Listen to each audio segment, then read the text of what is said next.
I ran away before Charlotte and the other nurse got a chance to see and pursue me. But soon enough, I slowed down. Partly because I wanted to make less noise and avoid attracting unwanted attention, but partly because I wanted to save what little strength I had left in case I actually needed to run. I explored the basement for maybe 15 minutes before it dawned on me. This place was much bigger than it ought to be given the building's size. Hell, even including the yard and the entire clearing, the basement was still too big. So either the basement's inside was bigger than its outside, or I had forest above me right now. Plus there were barely any doors. Most of it was dark, empty corridors. I finally found another door and opened it cautiously. The last thing I needed was to run into another nurse's den. Taking a peek inside, I saw the room was chock full of mannequins. Goddamn mannequins in a supernatural asylum's basement. Just why? There was no exit.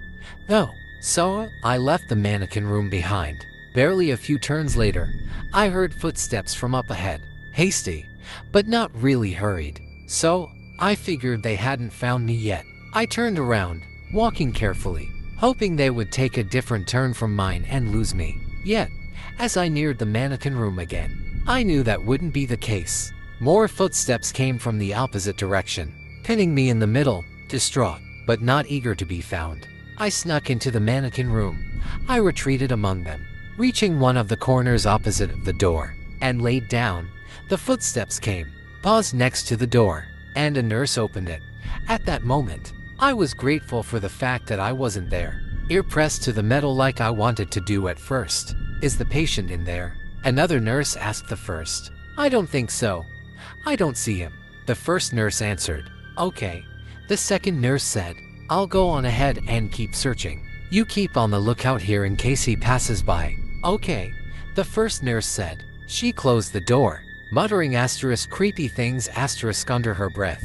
I took a deep inhale to ease my nerves, careful not to make too much sound when I exhaled. This predicament was bad, to say the least. I had no way out of the room now. Maybe I can just stay here for the night, I thought, weighing my options. They're night shift nurses, after all. Maybe they go to sleep in the morning.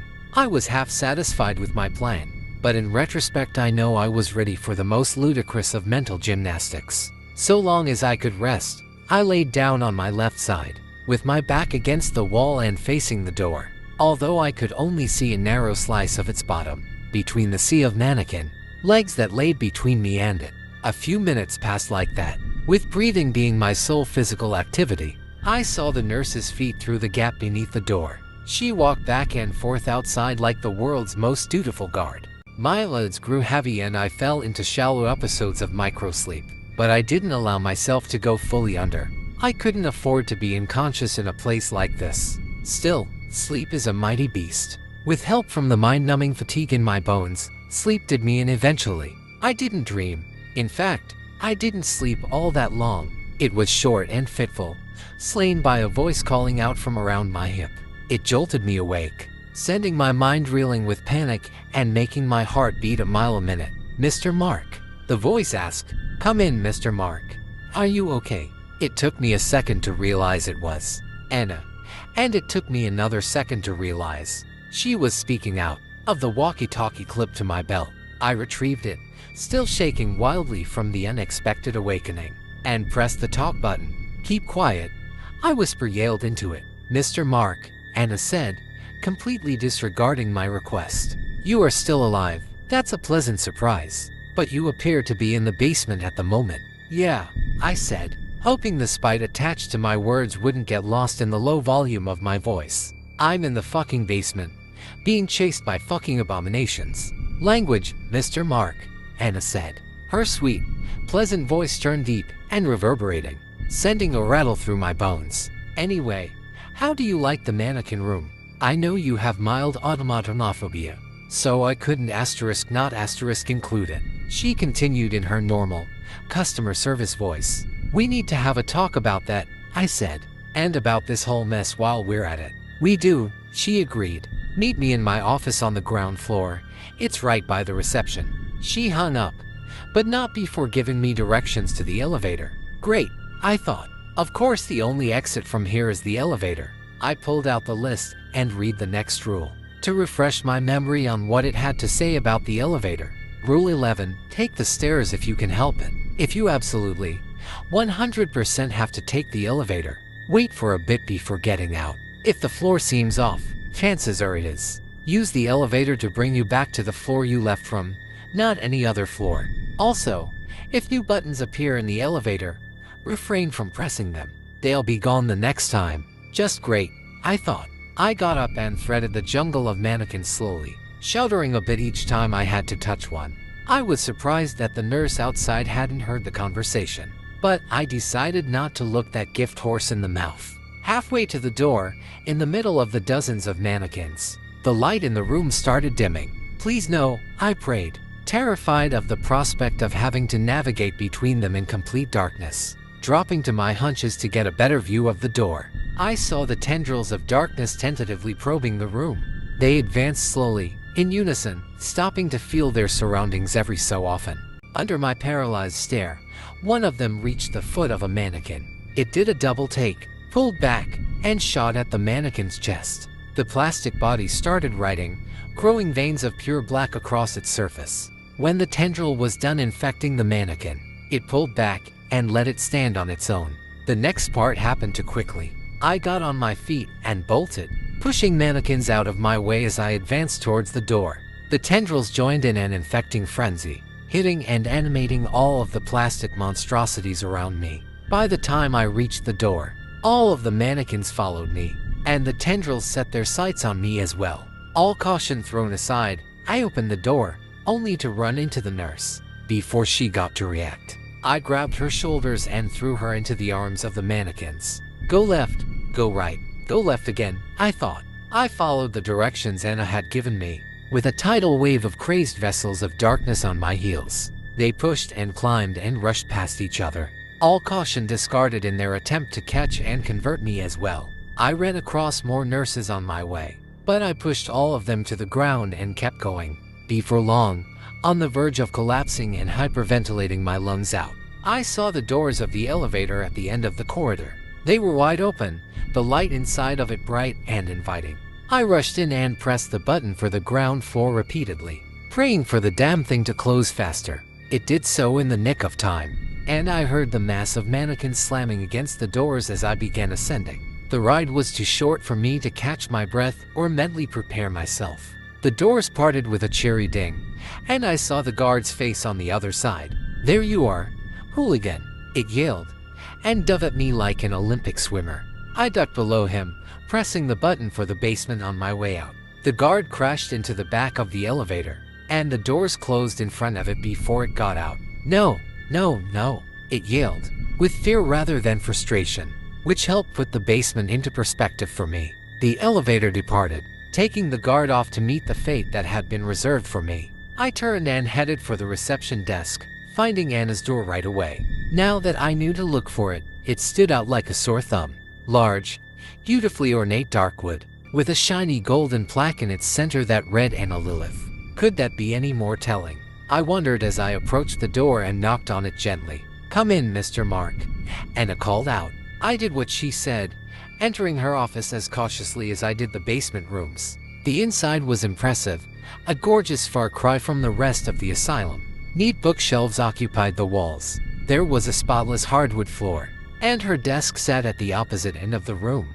A large window took up the wall behind her, allowing the moon's light to shine in and cast soft shadows on her features. Take a seat, Mr. Mark, she said, gesturing to the armchair in front of her. I'm not wrong in my assessment that you could really use it, am I? She asked with a devious grin. You're not, I admitted with a frown and made my way to it. Anna looked as normal as any other woman you might meet, though I'd wager she'd turn a few more heads. Which is to say that she's good looking, but still average. Hazel eyes, black hair kept in a tight office bun, a pair of classy glasses, and a pencil skirt and blouse duo. Imagine your run-of-the-mill businesswoman, and you'll have a good picture of her. So, what do you think of your job so far, Mr. Mark? She asked after I made myself comfortable in the armchair. My head felt like it just exploded. Was she for real? It fucking sucks, I yelled, losing what little bits of composure I had left. What the hell is this place? What the hell are you? What?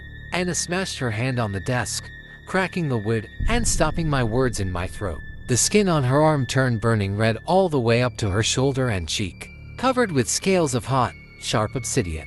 Her teeth went from pearly whites to sharp and jagged, and her angered expression displayed them clearly. Her now shining, yellow eyes bent me in place. I said, "Watch your language, shit stain," she yelled in that same deep, demonic voice from earlier. I pushed back so hard into the armchair that I nearly toppled over. She took a deep breath, stifling her rage and exhaling a puff of smoke. Her eyes turned back to their soft hazel, and the scales slowly descended back into her skin as it reverted to tan white.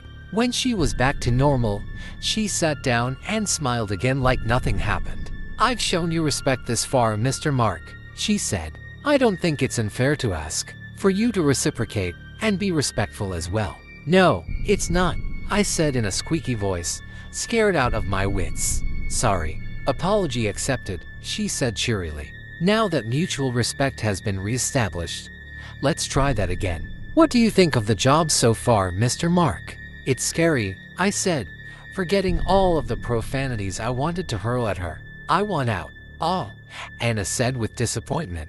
"Me and my employers have found your work very satisfactory this far, Mr. Mark. We'd hate to see you go." "Just ... look at me," I said, motioning my hands around my bruised body. "I'm a wreck. And this was only the first night. I don't think I could survive another." "You'll get better," Anna tried to reassure me. "I'm sure that if you stick with us, you'll grow to be one of our most valued employees." "What makes you so sure, if I might ask?" I said, as her words rolled around my head. I did a double take and quickly added, "And wait, one of." "You may ask," Anna said with a chuckle. "I am sure because I'd seen you survive your first night, against rules you yourself have made. Most others don't." "Sorry, but I still want out," I said.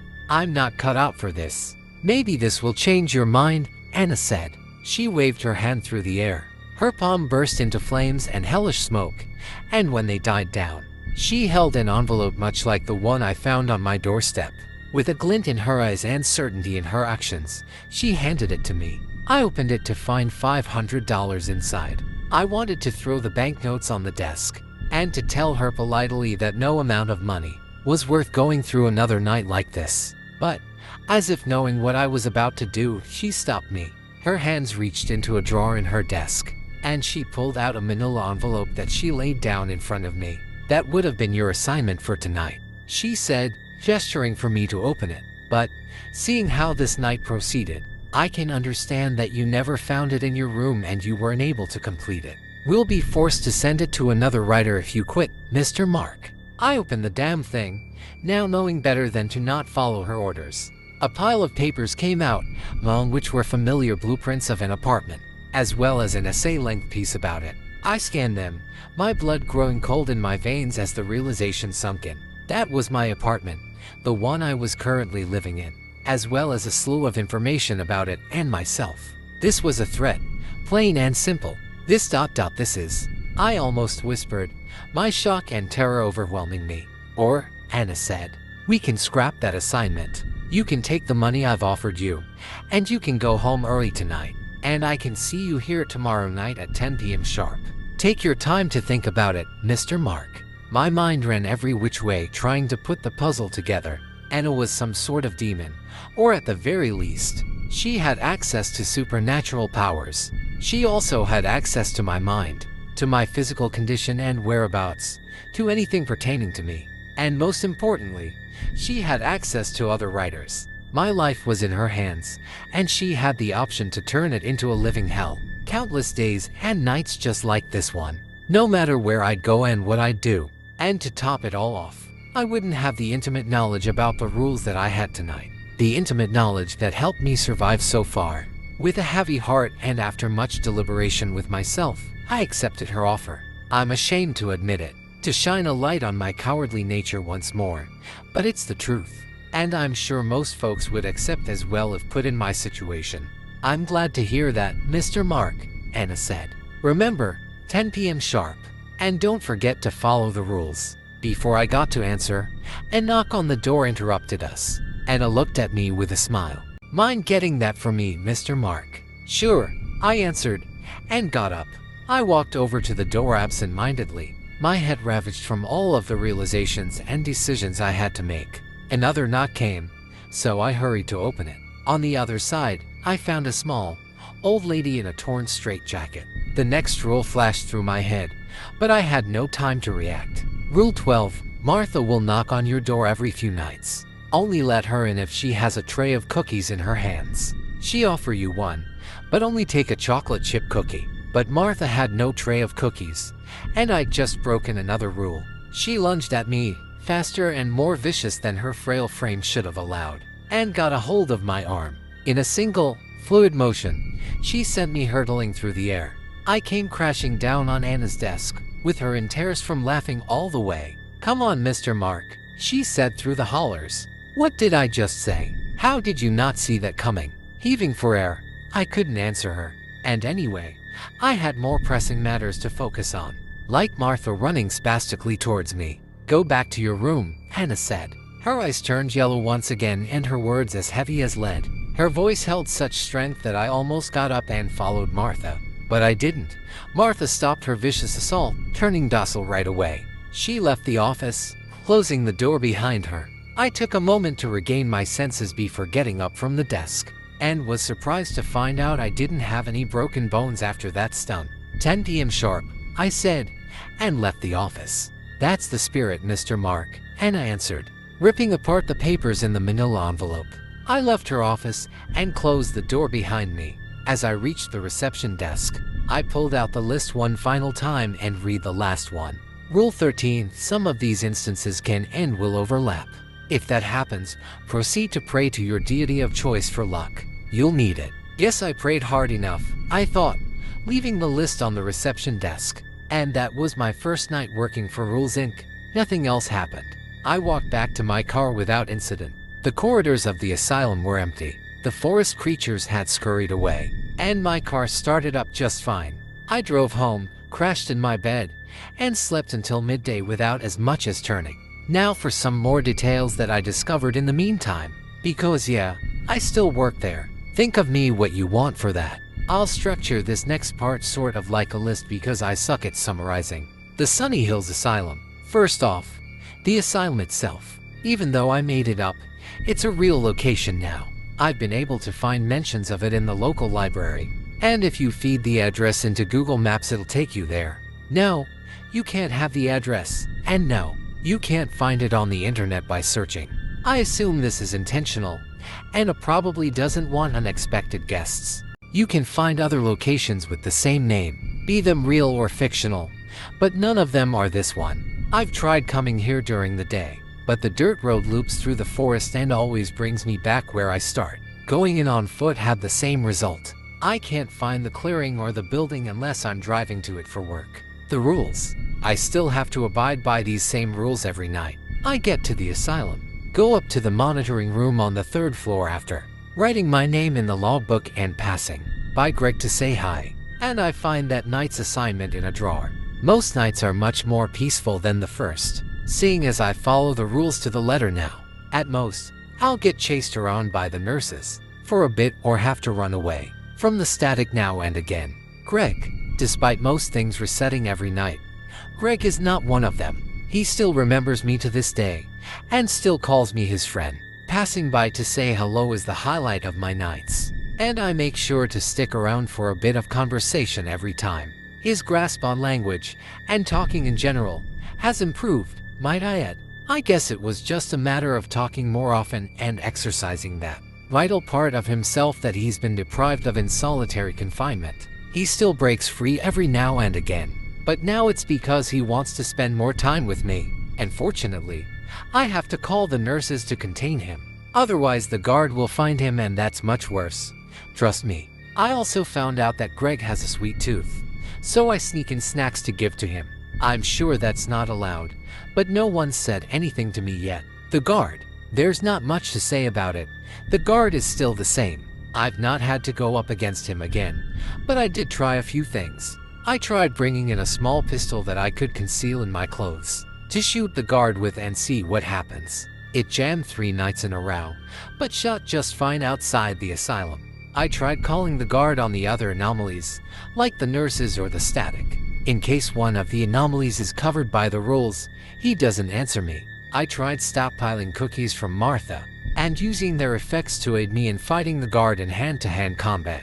If my name is written in the logbook, he doesn't fight back. Just quips at me the whole time, with remarks such as "You're getting better, chap. At this rate you'll be stealing my job."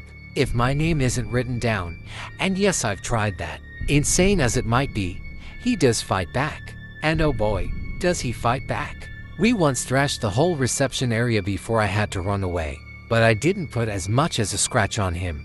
I'm pretty sure he's indestructible. Martha and her cookies. Talking of Martha, I still see her every so often.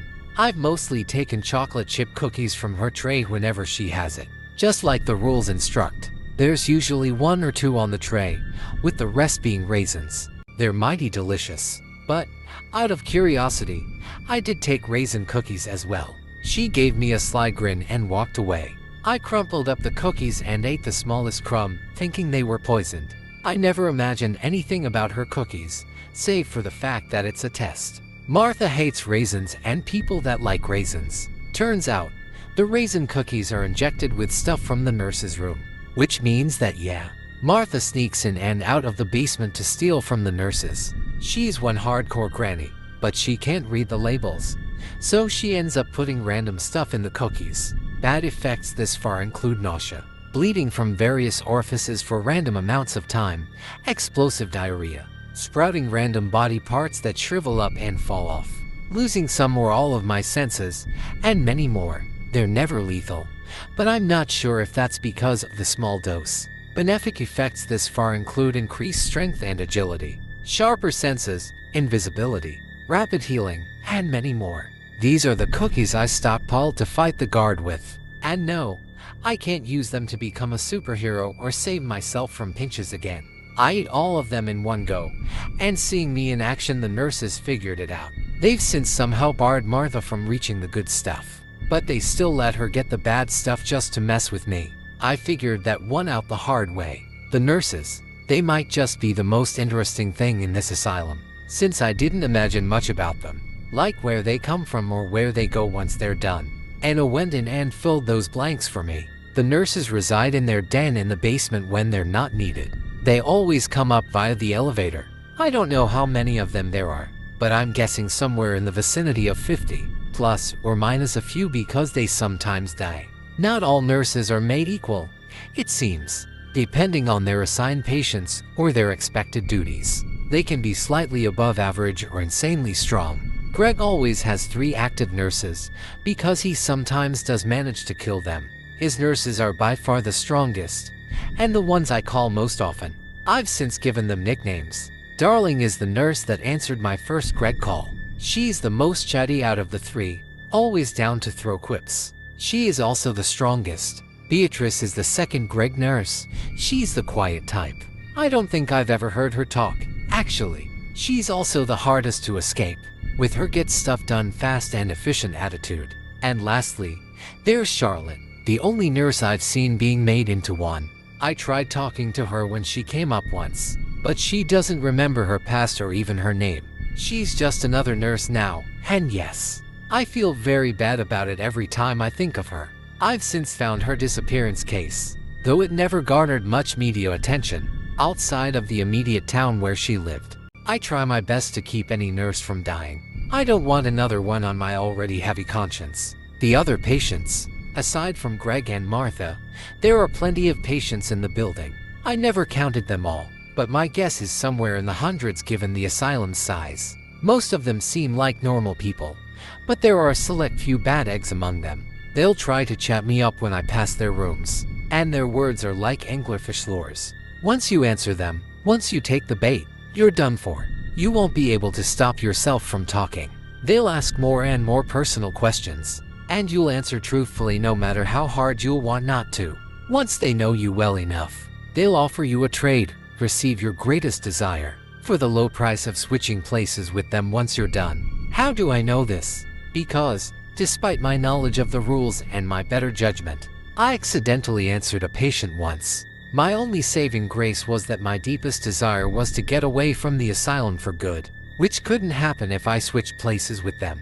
I was saved by a paradox. Field tests. My first night was one, and I've had plenty since. Anna usually gives me a heads up at the end of my shift, along with an address I need to reach by the next night. Once on location, I have to pretend to be a veteran employee on the way out, and teach the unlucky new guy or gal how to survive. There's no rhyme or reason to which sets of rules I'll have to field test, so my best guess is that they're picked at random. But these tests have opened my eyes to the fact that other people will have to live by the rules I write. I've since been trying to make them as mellow as possible, while still having them pass. Otherwise, other writers might write worse rules and doom more people. It's one of the few things that keep me going, along with Greg and my fear of Anna, who I'm pretty sure is one of Satan's daughters. Anna. My interactions with her have been limited, for obvious reasons. I've always been careful around her after that first night, so I've not had to witness another one of her outbursts. But her small remarks and the way she sometimes words things have convinced me that she's not of this world, but some spawn from the depths of hell sent up here to cause suffering. For example, a few days ago I approached her to voice one of my concerns about the job, something that a user here mentioned in the comments of the first post I made. "Come in, Mr. Mark," she said when I knocked on her door. "Need anything?" "Yes, Anna," I said, not going further than the threshold of her office. "You see, I love my job and the money it earns me." I lied through my teeth, but I'm worried about the IRS since I didn't sign an actual contract and you're paying me under the table. A look of realization crossed her features. She facepalmed in an over-the-top manner while laughing. "I knew we forgot something," she said. "You'll have to excuse me. The IRS and work contracts aren't a thing where I come from." With another wave of her hand that produced hellish flames and smoke, she summoned a contract just ripe for signing, which I did sign after she gave me a grin full of needle-sharp teeth. "She scares the shit out of me." "Okay, there," she said before the ink had a chance to dry. "That should set your mind at ease. Don't worry, there are no strange clauses in that contract. And I'll go ahead and retroactively report your income if that's okay with you.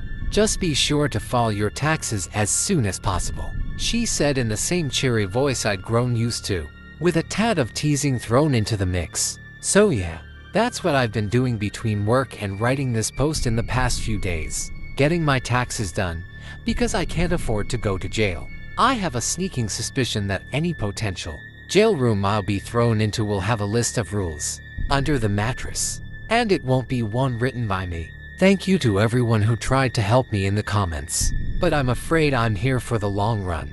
And if you ever find a list of rules when you get a new job, move to a new apartment, or otherwise in a no scary location, I'm truly sorry. Wow guys, that one still gives me chills. If you made it to the end, let me know you survived. Don't forget to smash that like button if you enjoyed the terror, and subscribe if you haven't already. We're creeping closer to that 1K goal, and your support means everything. Hit the bell so you never miss a nightmare-fueled upload. Stay spooky, stay safe, and remember, you might want to sleep with the lights on tonight. Until next time, peace out, if you can.